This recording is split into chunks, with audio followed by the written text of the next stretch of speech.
যোৰহাট অনুসূচিত জাতি যুৱ ছাত্ৰ পৰিষদৰ সংবাদমেল। যোৰহাটত অনুসূচিত জাতি যুৱ ছাত্ৰ পৰিষদৰ কাৰ্যালয়ত হোৱা উত্তপ্ত পৰিস্থিতি সন্দৰ্ভত সংবাদমেল। বহুত কলেজীয়া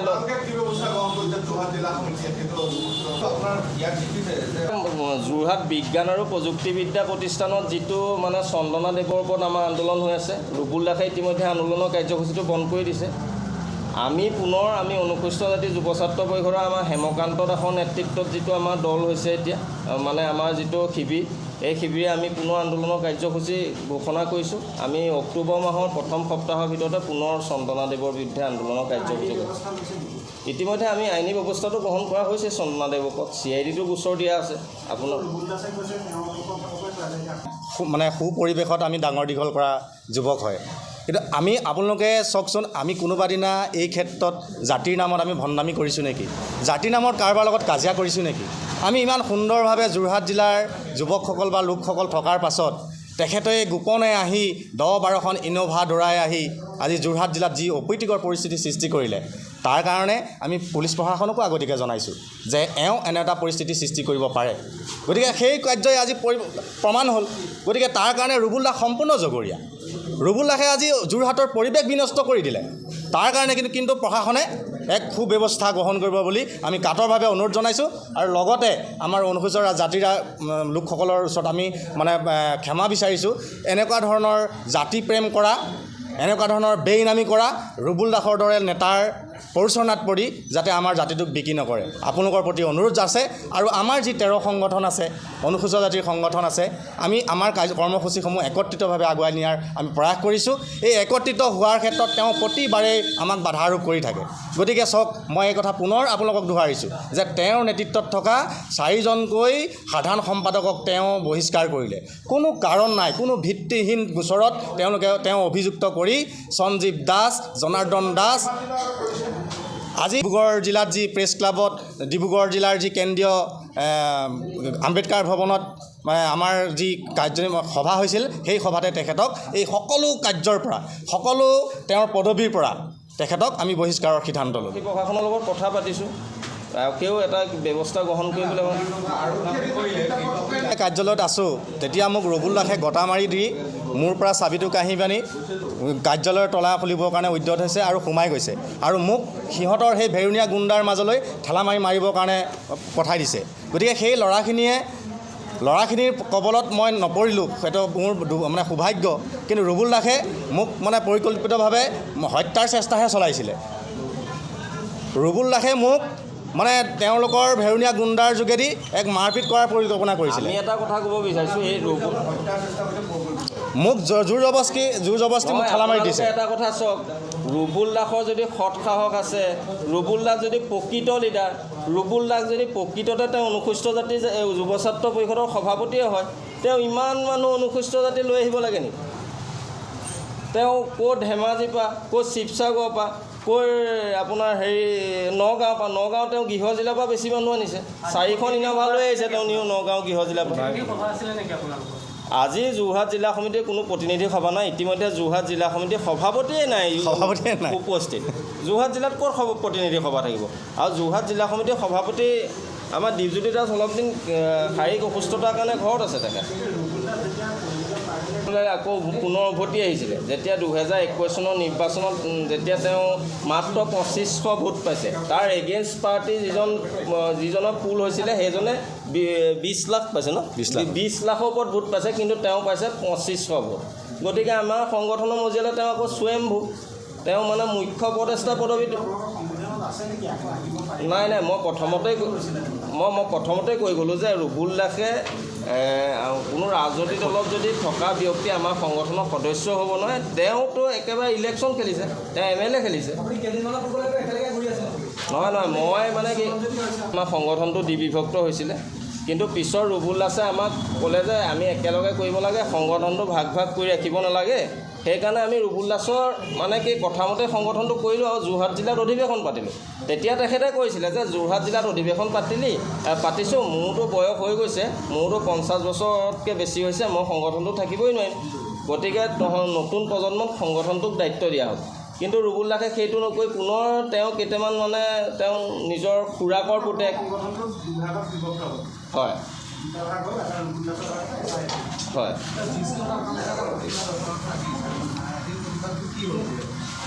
নহয় মানে বিষক জিষ্টত যিটো আন্দোলনৰ কাৰ্যসূচী হৈছে জিষ্টৰ আন্দোলনৰ কাৰ্যসূচীটো এতিয়া গাপ দিছে আমি সন্দেহ কৰিছোঁ যে জিষ্টৰ যিগৰাকী চন্দনাদেৱ যিগৰাকী অনুসূচিত জাতিৰ ভুৱা প্ৰবক্তা চন্দনাদেৱ বৰ লগত ৰুবুল দাসৰ গুৱাহাটীৰ তেখেতৰ ড্ৰয়িং ৰুমত এটা গোপন অংকৰ বুজাবুজি হৈছে বুলি আমি সন্দেহ প্ৰকাশ কৰিছোঁ। কিন্তু ৰুবুল দাসে প্ৰশ্নটো উত্তৰ কৰিছিলে যে মুক্তিনাথ দাসে তেওঁ এটা প্ৰস্তাৱ দিছিলে যে তাত চেতিয়া উপাধিৰ এগৰাকী অধ্যাপকৰ বিষয়ে তেওঁ বিদ্যা প্ৰতিষ্ঠানত গৈ খবৰ কৰিব পাৰে তাত চেতিয়া উপাধিৰ কোনোবা প্ৰবক্তা আছে নেকি?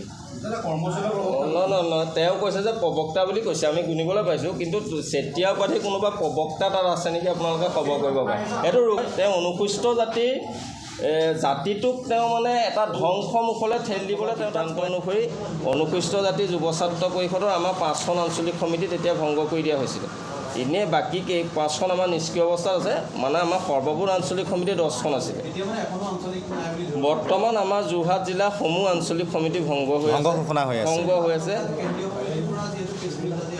উজনি অসমৰ প্ৰত্যেকখন জিলাই আছে নলবাৰী তেজপুৰ বিশ্বনাথ হাজো কামৰূপ গুৱাহাটী মহানগৰ এইপিনে ডিব্ৰুগড় তিনিচুকীয়া শিৱসাগৰ জিলা সমিতিখন আমাৰ ভংগ হৈ আছে এইপিনে আপোনাৰ লখিমপুৰ আমাৰ গোটেই আমাৰ যোৰহাট আমাৰ গোটেইখন জিলা সমিতি আমাৰ লগত আছে তেওঁলোকৰ লগত মানে কি ৰুবুল দাসে ছিষ্টেমটো এইটো কৰে তেওঁ নগাঁৱৰ পৰাও যদি এখিনি মানুহ লৈ আহে কোনোবা মই জনাত আজি খুব বেছি লখিমপুৰ নগাঁৱৰ ল'ৰাখিনিয়ে ইয়ালৈ আহিছে আৰু যোৰহাট জিলা আমাৰ 4জন সদস্যই সহযোগ কৰিছে গতিকে ৰুবুল দাসৰ জিলা সমিতি হিচাপত জিলা সমিতি বুলি নাই তেওঁ নিজেই মানে তেওঁ কেন্দ্ৰীয়ও তেওঁ জিলাও তেওঁ মানে একদম চব নিজৰ ময়মতালি কৰে মানে তেওঁ সকলো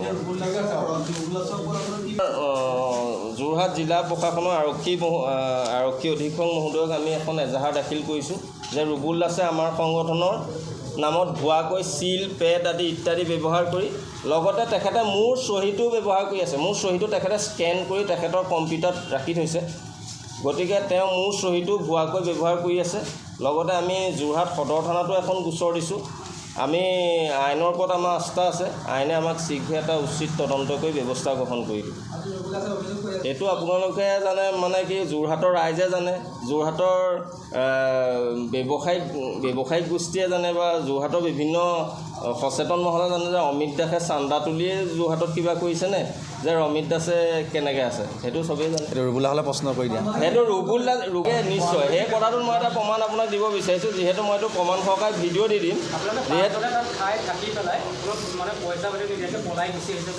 চাওক যিহেতু আমি সাংগঠনিক কামত যাওঁতে আমাৰ গুৱাহাটীত কোনো ৰুম নাই গতিকে আমি হোটেলতে থাকিব লাগিব হোটেলত থকা অৱস্থাত কি হ'ল ৰুবুল দাসে গোটেই বিত্তীয় গোটেই লেনদেনটো ৰুবুল দাসে কৰে গতিকে ৰুবুল দাসে ঠিক কৰি দিয়া হোটেলত আমি আছোঁ ৰুবুল দাসে 22 তাৰিখৰ দিনা পইচা দিব নোৱাৰিম বুলি ক'লত আমি ৰুবুল দাসে 22 তাৰিখৰ দিনা পইচা দিয়া কথা আছিলে তাৰপিছত 22 তাৰিখে পইচা নিদিয়াৰ কাৰণে হোটেল কৰ্তৃপক্ষই আমাক ফোন কৰিলে যে আপোনালোকৰ যিজন মানুহে পইচাটো পে'মেণ্ট কৰে তেখেতে পইচাটো দিয়া নাই গতিকে আমি গৈ পেলাই 2 তাৰিখে আমি গুৱাহাটী গৈছোঁ ছেপ্টেম্বৰ 4 তাৰিখে গৈছোঁ গুৱাহাটী আমি গোটেই পে'মেণ্ট কৰি আছোঁ আমাৰ আছে কেছ মেমো আছে এটা কথা আছে আজি যিটো ঘটনা হ'ল তলীয়া চৰটোৰ কথাটো মই নকওঁ মানে চাওক ইয়াত বিভিন্ন অনা অনুসূচিত জাতিৰ লোকো ৰুবুল দাসে লগত লৈ আহিছে অনা অনুসূচিত জাতিৰ লোক আনিছে বহুত ৰুবুল দাসে গতিকে আমাৰ সংগঠনৰ আমাৰ অনুসূচিত জাতিৰ এইকণ আমি পবিত্ৰ ঠাই বুলি ভাবোঁ আমাৰ অনুসূচিত জাতি পৰিষদৰ কাৰ্যালয় আছে যুৱ ছাত্ৰ পৰিষদৰ কাৰ্যালয় আছে ছাত্ৰ সন্থাৰ কাৰ্যালয় আছে সাংবাদিক বন্ধুসকলে জানেই আমি ইয়াত 2015 চনৰ পৰা ইয়াত থাকোঁ ইয়াত আকৌ ক'ৰ ৰুবুল দাস নগাঁৱৰ পৰা আহি পেলাই আমাৰ কাৰ্যালয়টো দখল কৰিবলৈ দিম নেকি সেইটো আমি নিদিম নহয় ৰুবুল দাসক আমি কাৰ্যালয়টো দখল কৰিবলৈ আমাৰ ল'ৰাই বাধা দিবই তেতিয়া আমাৰ যোৰহাট জিলাৰ ল'ৰাই যোৰহাট জিলা কোনোবা ৰুবুল দাসে টকা পইচা দি কেইটামান ল'ৰা কিনি লৈছে চালা চামুণ্ডা সেই ল'ৰাকেইটাই কি ৰুবুল দাসক ইয়াত কাৰ্যালয়টো দখল কৰাই দিব পাৰিব নেকি নে ৰুবুল দাসে তেওঁলোকক লৈ পেলাই